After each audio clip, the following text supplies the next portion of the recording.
한문으로 이 그리스도를 기리사독이라 이렇게 합니다. 기리사독. 그래서 이제 첫자하고 끝자에서 기독이라 이렇게 해가지고 우리말로 했을 때 기독교, 다른 말로 그리스도교를 이제 한문화해가지고 음역하는 것인데, 기독교의 세계화.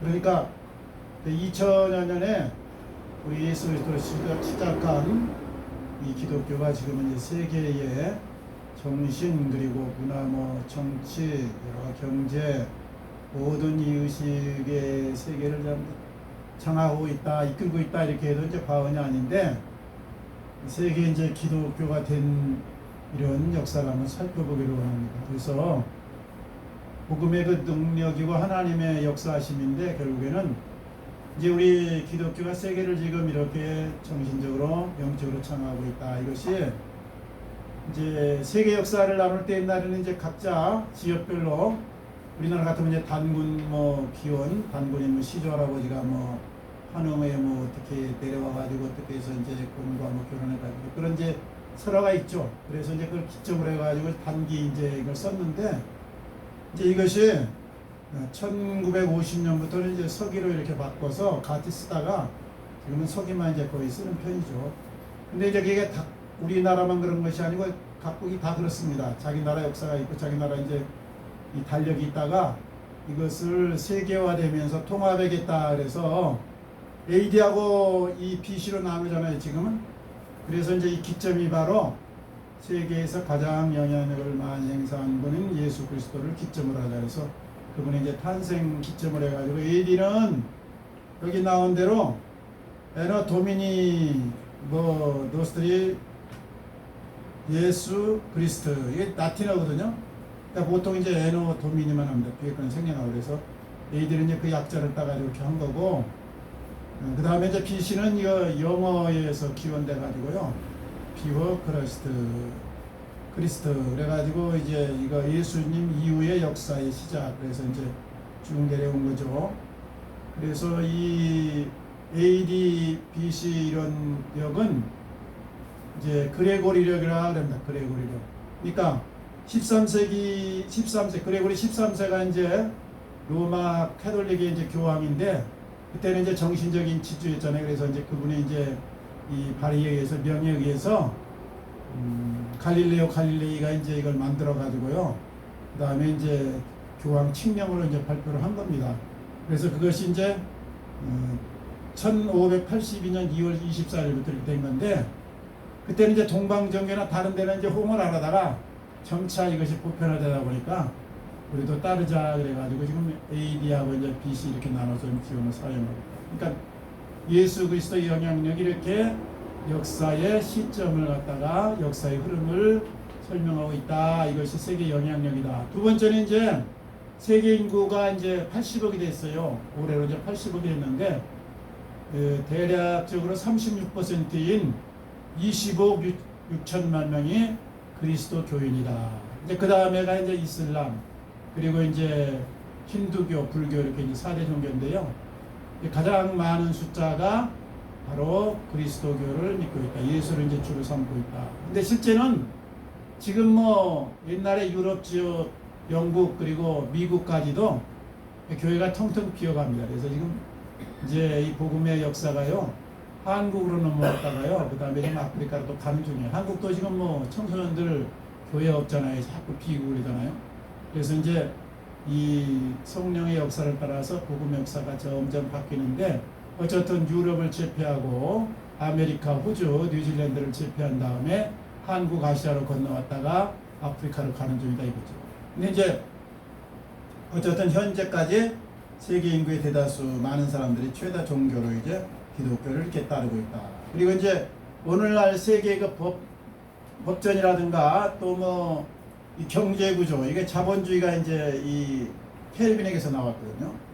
모든 직책은 하나님의 성직이다. 그래서 옛날엔 성직 그러면 교황, 카톨릭의 신부, 추기경 이런 사람들 이제 또 수녀 이런 분들만 얘기했는데, 우리 개신교를 말하면 장로님, 목사님, 집사님 이 정도 이제 생각인데 지금은 아니에요.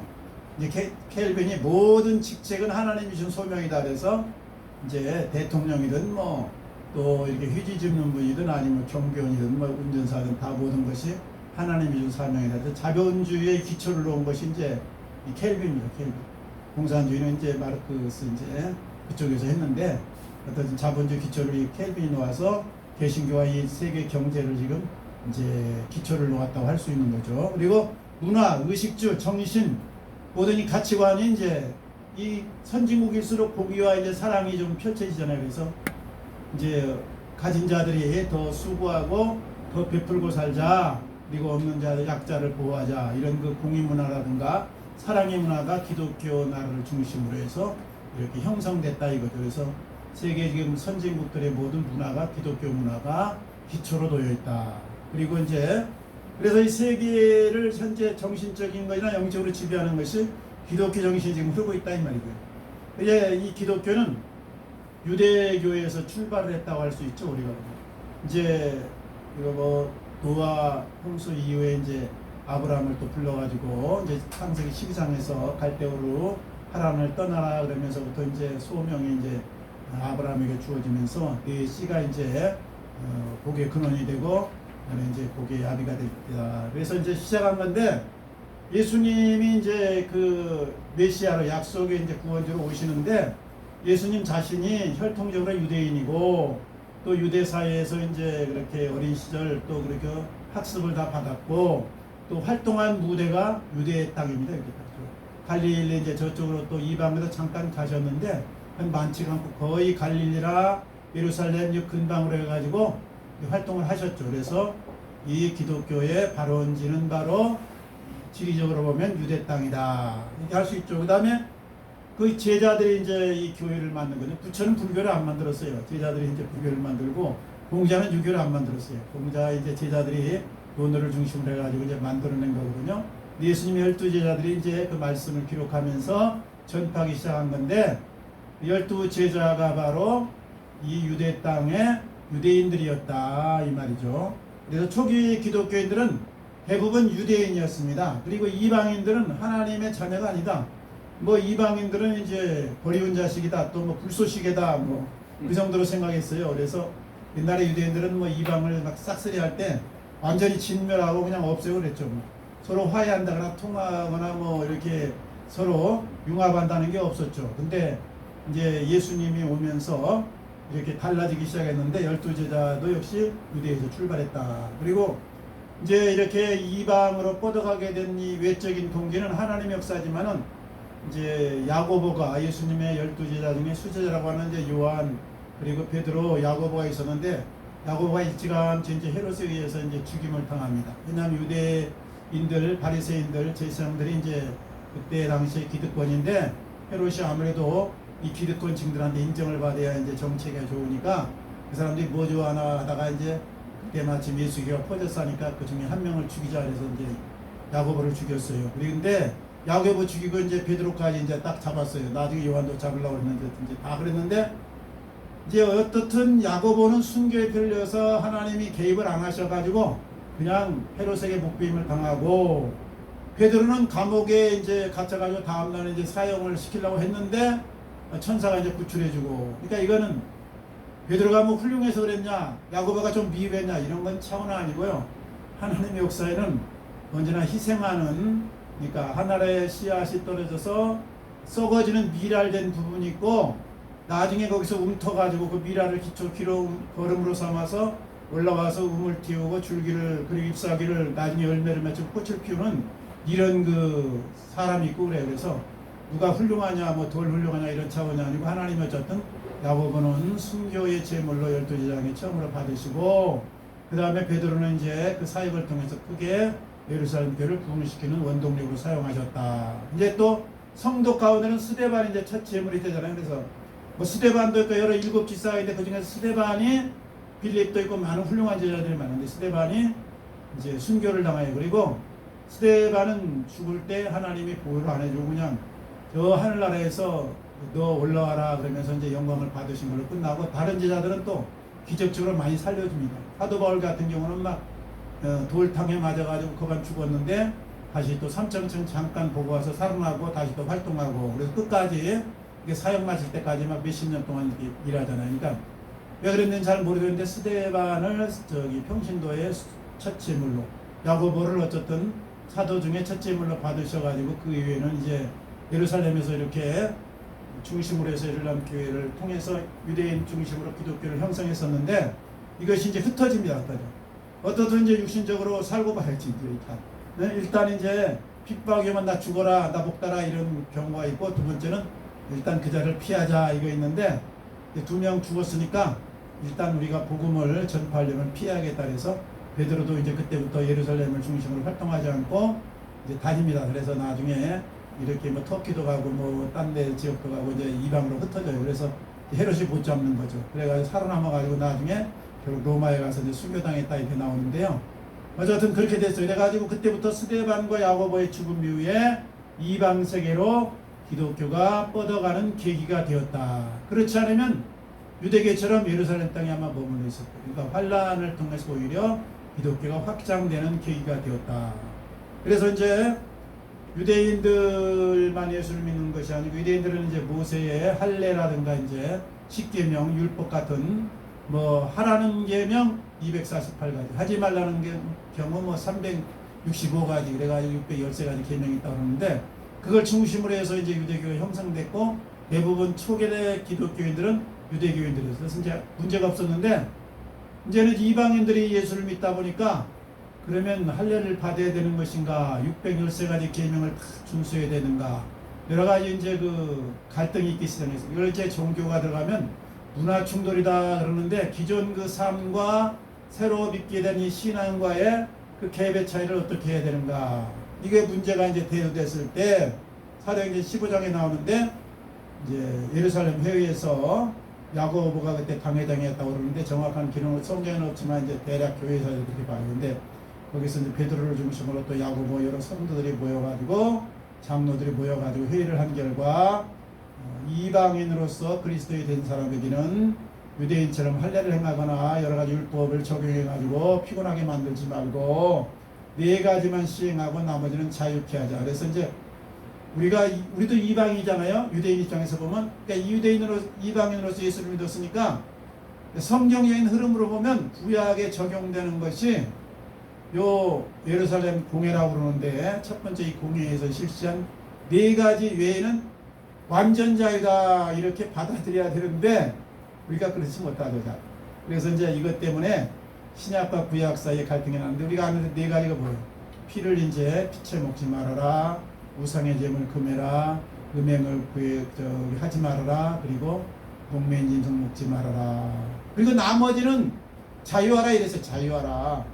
그러니까 뭐 6월절 지키라든가 뭐 수장절 지키라든가 이런 얘기 없습니다.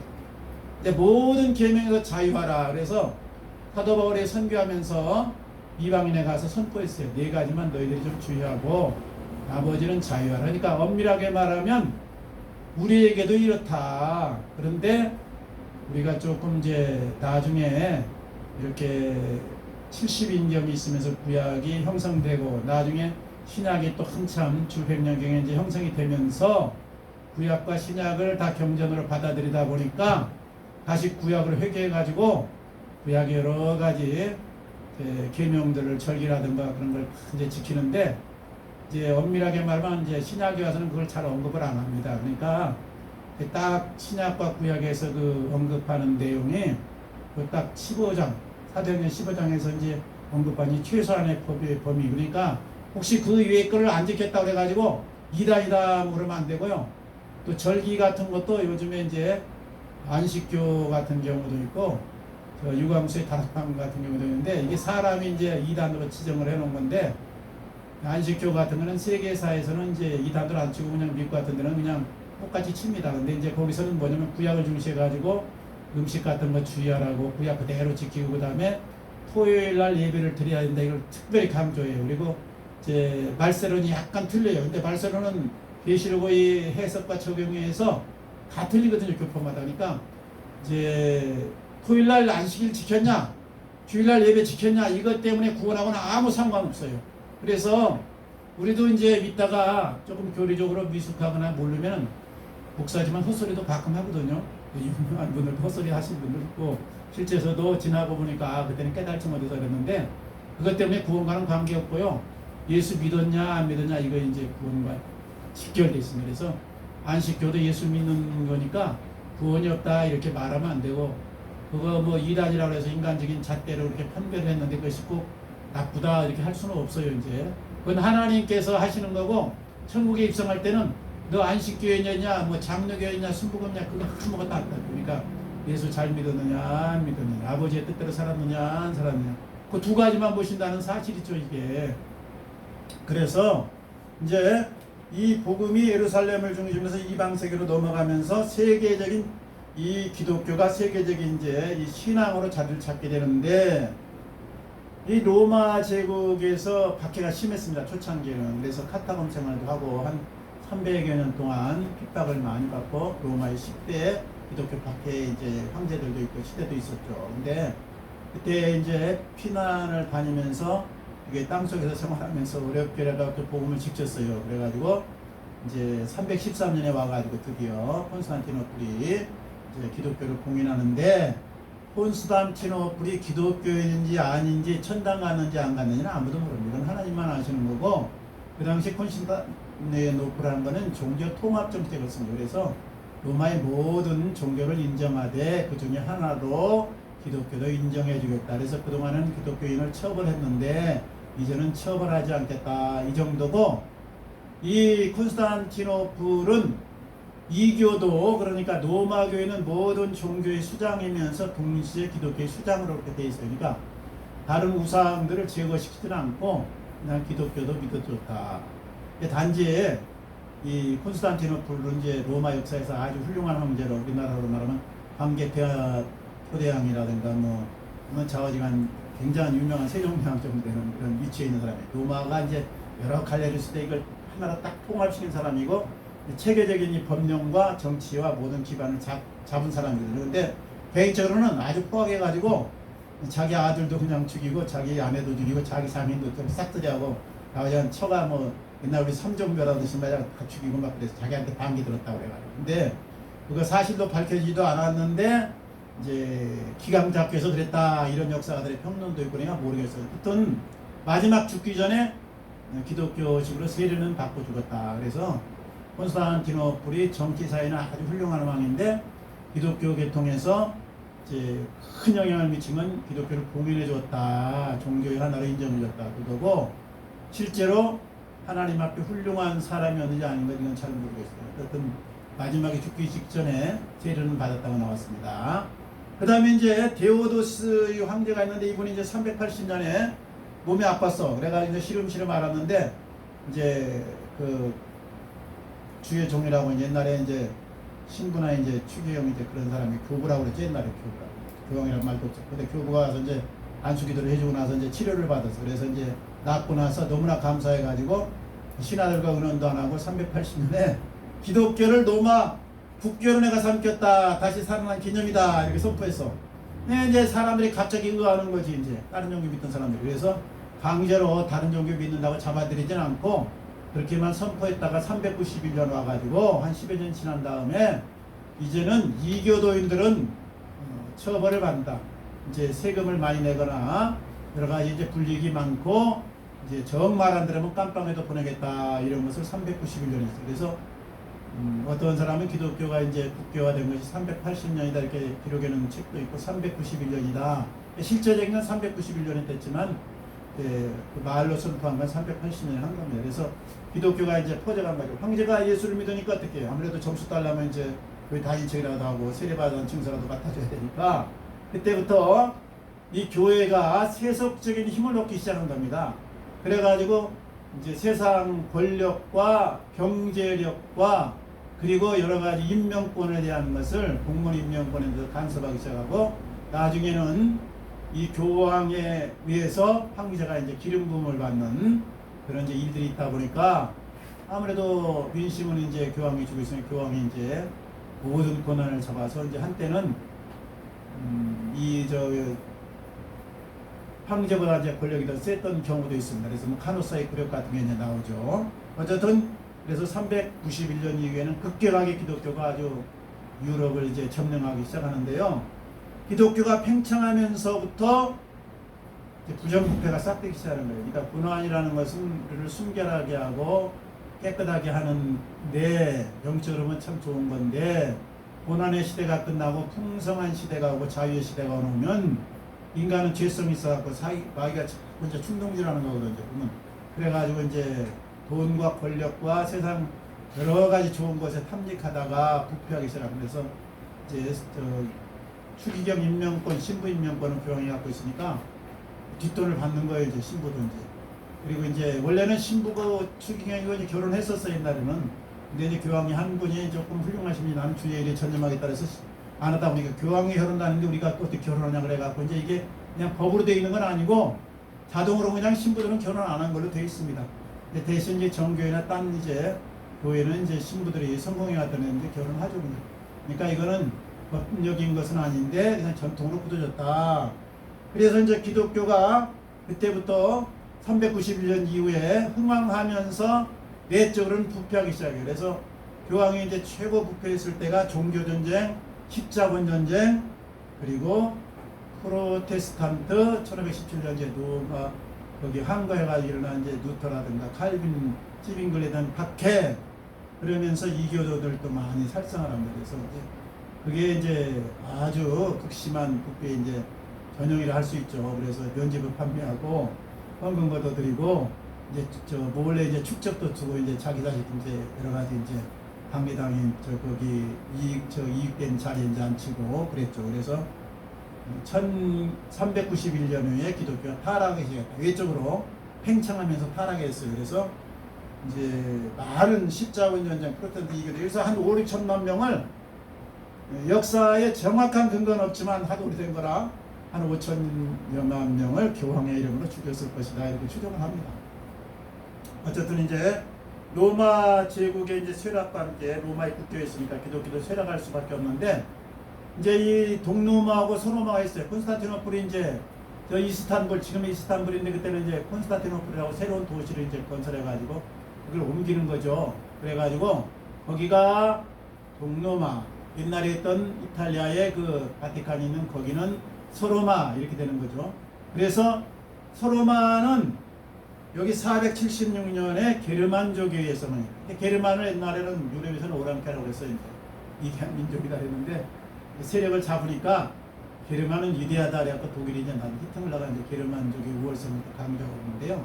어떤 세력 잡으면 우월하고 이제 정통 혈통이고 세력 못 잡으면 이제 저 오랑캐고 이렇게 됩니다. 그러니까 뭐 오랑캐가 다 있는 게 아니고요. 다 이제 아담 후예고 다 우리나라로 말하면 이제 당군의 후예인데 이제 그렇게 이름을 붙이는 거죠. 그래서 어쨌든 이제 476년에 외적으로 이 소로마 제국은 망합니다. 그래갖고 게르만족이 들어왔는데 게르만족이 아무래도 정신 문화가 기독교이니까 교황과 손을 잡고 나는 기독교를 박해하지 않겠다 그래서 계속해서 기독교가 그 땅에 머무르게 되고 이제 퍼져가게 되는 거죠. 그리고 이 콘스탄티노플은 오스만 제국에 의해서 1453년에 점령을 합니다. 오스만 제국은 이제 우리가 저기 아라비아 쪽에 그쪽에 이제 세력인데 말하자면 교역권을 중심으로 일어난 세력이에요. 그래서 여기 오스만 제국은 평화 정책을 쓰고 인민을 살리는 정책을 써요. 그래가지고 그 터키 그리고 이 사우디아라비아 이라크가 전부 원래 기독교 나라예요. 여기가 초대교회가 중심지거든요. 근데 이제 오스만 제국이 들어오면서 십자군으로 가서 피해를 많이 본 그 본토인들이 지역인들이 야 오스만 제국은 해방을 시키고 우리에게 이렇게 불을 갖다 주고 자유를 주는데 기독교인들은 말이야 이게 엉뚱하게 맨날 착춘해가고 말이야 우리를 못 살게 했으니까 우리가 이번에 오스만을 갖다 환영하고 이제 이슬람을 받아들이자 그래갖고 그 나라가 다 이제 바뀐 겁니다. 그러니까 복음을 전파하는 데는 늘 말씀과 함께 사랑으로 나가야 되는데 무력으로 이제 교황의 이름으로 나가서 십자군 전쟁, 종교 전쟁 이렇게다가 완전히 이제 영적으로 저기 이슬람화 돼버린 거예요. 지금 안타깝게도.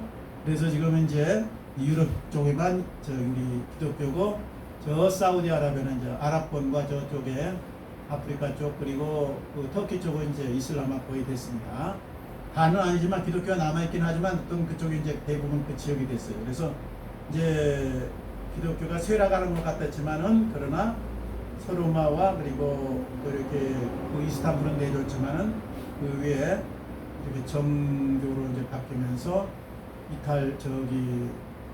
러시아도 그렇고 또 우크라이나도 정교회잖아요. 근데 정교회는 이게 통합이 안 되고 각 나라별로 되어 있습니다. 그래서 우크라이나도 정교회고 러시아도 정교회예요. 근데 정교회 수장들이 이제 그 대통령하고 같이 이제 한 연합돼 가지고 지금 싸우는 겁니다. 그러니까 엄밀하게 보면 그리스도 정신으로 보면 싸우면 안 되죠.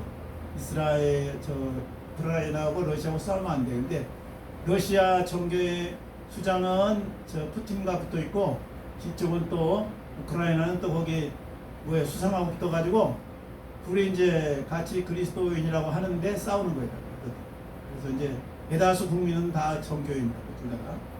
그래서 이제 계속해서 이 기독교는 멸망하지 않고 계속해서 뻗어갔다. 그래서 오히려 세계로 확장됩니다. 그래서 이제 무역 활동을 통해서 또 서로가 이제 상호 오고하는 이 여행을 통해서 그리고 또 이민이 오고 이민을 또 가면서 그리고 또 이민족을 향해서 그리스도인이 이제 선교사를 나와서 전파하고 그러면서 이제 서쪽으로는 아일랜드 영국 쪽이죠. 스코틀랜드, 동쪽으로는 아라비아, 페르시아 등 계속해서 성장해 나갔다.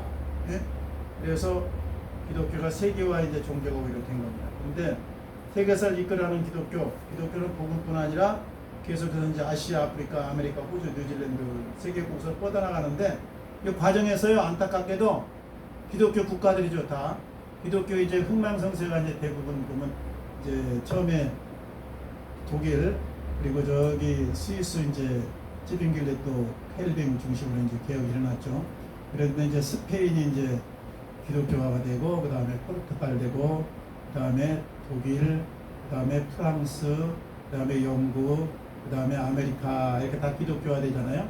근데 이제 이제 기독교에서 자유와 여러 가지 자본주의와 그리고 신문명 또 여러 가지 이제 창조를 하면서요 하는 이런 이제 경제적인 거나 어떤 자유화와 풍성한 것을 얻고 나서 이걸 무기를 만들어 가지고요 이제 호주 그 다음에 뉴질랜드 아메리카 요 그런 나라 그 다음에 필리핀 뭐 여러 나라로 다 이제 가면서요 뭘로 갖고 가느냐 복음을 들고 나가고 사랑으로 들고 나가야 되는데 이제 그 국왕이라든가 이 수상이 욕심이 많아가지고 징기스칸이나 이제 알렉산더가 흉내낸다고 총칼을 갖고 나가는 거예요. 총칼. 그래가지고 전부 점령을 하고 가서 싹쓸이를 합니다. 그래서 잡아다 노예 삼고 거기는 물품 여러 가지 좋은 것들 전부 다 본국으로 데려와가지고 자기들이 흥청망청 쓰고 이게 이제 기독교 국가들의 만행이고 죄악사예요. 죄악사. 근대사가. 그래서 그거는 이제 스페인도 마찬가지고 포르투갈도 마찬가지고 뭐 영국을 마찬가지고 프랑스도 그렇습니다. 유럽에 있는 이제 전 기독교인들이 국왕을 중심으로 해가지고 약탈을 하기 시작하는 거예요. 아프리카, 아시아, 아메리카 쪽을 약탈해가지고 가서 싹쓸이 한 다음에 본토인은 대부분 다 죽여버리고 거기다 이제 새로운 국가를 건설하면서 뉴질랜드 역사도 그렇고 이 호주 역사가 얼마 안 됐어요. 한 100년 안팎이 됩니다. 그 이제 영국에 가서 이제 싹쓸이 하고 가서 이제 해놓은 건데 그리고 이제 뒤늦게다 선교사들이 가가지고 예수 믿으시오. 그러니까 말 듣습니까 이게 자식들과 저 앞잡이 세워가지고 다 죽이고 말이야. 뒤늦게 와서 예수 믿으라니까 이제 어쩔 수 없이 강제적으로 거기 있는 우상이라든가 옛날에 그 토테미즘 다 이제 헐어버리고 교회 세워놓고 천주교나 이제 교회 세워놓고 믿으라 그러니까 이제 강압에 의해서 믿기 시작한 것이 저기 브라질 필리핀은 완전히 이제 천주교 나라에 가서 점령했으니까 그래가지고 다른 종교 다 싹쓸이 해버리고 우상이라고 없애버리고 이거는 다니시오 그러니까 이제 나오면 이제 배급 주고 혜택 주니까 나오기 시작해서 필리핀은 거의 대다수가 이제 천주교인이죠. 또 브라질도 거의 대다수가 예수상 큰 거 하나 있는데 거기 다 천주교인 천주교. 이게 이제 강제로 점령해 들어간 겁니다. 강제로 뭐 복음과 사랑을 가지고 그렇게 하는. 어쨌든 그렇게 해가지고 세계로 다 뻗어갔어요. 그리고 이제 뒤늦게서 이제 스탠리라든가 뭐 이런 사람들이 이제 아프리카 가서 전도하고 그래가지고 받아들여가지고 이제 지금 유럽 교회는 오래됐어요. 근데 텅텅 비었어요. 이제 교회가 옛날에 막 1000명, 2000명, 막 3000명, 막 만명 차는 교회는 요즘 이제 많이 하면 100명 나오고 조금 나오면 한 20명, 이제 안 나오면 한 30명 나오고 이제 그것도 노인네들 주로. 젊은이들은 안 믿어 거의.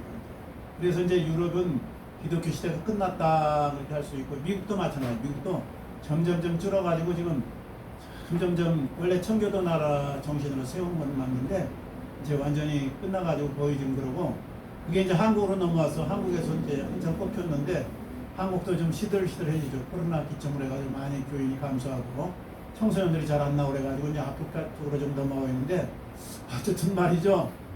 기독교인들이 이 축복을 받으면 바로 살아야 되는데 바로 살지 못하고 엉뚱하게 산 결과로 복음이 완전히 세계를 지배했다가 지금 이슬람에게 서서히 넘어가고 있는 중입니다. 그래서 지금 제일로 많은 건 기독교인 천주교하고 개신이 합쳐서 36%고 이슬람이 한 20% 지금 육박했습니다. 그리고 이제 그 다음에 다른 종교 힌두교, 이제 불교 이렇게 나오는데 어쨌든 유럽은 대부분 교회가 팔려가지고 뭐가 되냐? 마호메트 성전이 되는 건 마호메트 성전. 안 되겠죠. 그 돈으로서 소비자금 그걸로 이제 치고 들어오거든요. 그리고 싼 이자 가지고 이제 치고 들어와야죠. 그 이란이나 말이죠. 그런데 소비자금 가지고 이제 우리나라로 말하면 100만 원 빌려주면 이제 100원 받았는데 그 1원만 받아 이자. 그러니까 자꾸 이제 자금을 가져오려고. 근데 그 조건이 뭐냐? 거기다 이제 무슬림 이제 회당 100개 세워달라. 그리고 이제 이슬람을 자유화시켜서 기도처를 세워달라. 이거 조건이거든요. 우리나라도 많아요 지금 곳곳에. 그래가지고 좀 많이 지금 성행하고 이게 이슬람은 처음에 출발은 좋은데 나중에 궁극 가서는 뭐냐? 궁극적인 종교 마지막 가서는 코란이 아니면 칼을 바르다 둘 중에 하나예요. 선택의 마지막 가서는. 이게 문제가 심각합니다. 복음이냐 사랑이냐 이게 아니고 처음에는 사랑으로 온 것 같은데 나중에는 코란경 안 믿어? 그럼 너 죽어. 이거거든요. 그래서 이 출발 처음에는 접근이 참 사랑으로 오는 것 같은데 나중에 참 문제가 심각합니다. 어쨌든요, 이제 하나님이 인간의 이 세속사를 통해서 구속사를 이끌어 가는데 영적으로 보면 이제 마지막 때가 다가오잖아요, 지금. 근데 주님 재림 때가 다가오는데 이런 세상의 여러 가지 역사, 문화, 경제 이런 걸 통해서 구속사를 하나님이 이루어지는 거죠. 하나님의 이제 시간표대로 지금 다 진행되고 있는 중입니다. 그래서 우리는 어떻든 기독교인들로 먼저 부름받았다는 것은 구속사의 선두주자로 하나님이 택하였다. 이런 의식을 가지고요. 우리가 좀 아프리카나 저 유럽을 다시 가서 뭐 아메리카 가서 다시 어떻게 할 수는 없어. 그러니까 이 주변에서부터요.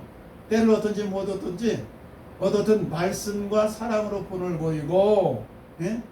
하나님의 나라를 확장해 나가는 거예요. 하늘나라 가는 건 그때 하나님 부르고 가는 거고 이 땅에 남아있는 동안은 하나님의 사랑과 공의가 통하게 하고 어떻든 생명을 사람들로 얻게 하고 그래서 지금 아주 흉악한 그리고 너 죽고 나 살자 이런 문화를 바꾸고 어떻든 우리 내 가족, 내 이웃, 내 친구부터 서서히 하나님의 나라를 이루어가면서 하나님께 기쁨이 되는 우리 삶이 되시고 한 주간도 승리하시기 바랍니다. 같이 기도하겠습니다. 감사합니다. 하나님 우리를